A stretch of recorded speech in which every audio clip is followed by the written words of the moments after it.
ในวันที่11 สิงหาคม 2026 ที่หอประชุมแห่งชาตินครหลวงวิจันทร์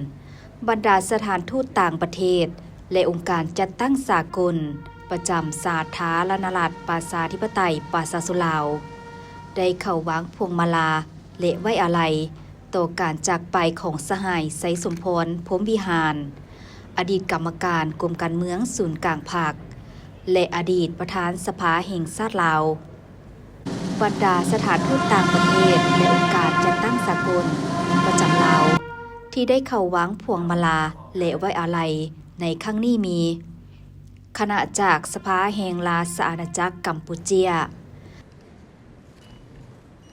คณะจากสถานทูตจีน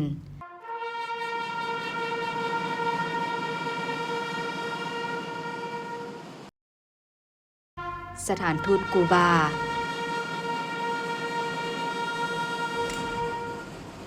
สถานทูตอินโดนีเซียสถานทูตรัสเซีย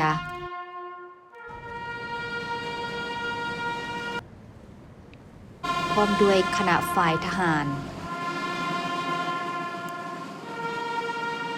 คณะจากสถานทูตฮังการี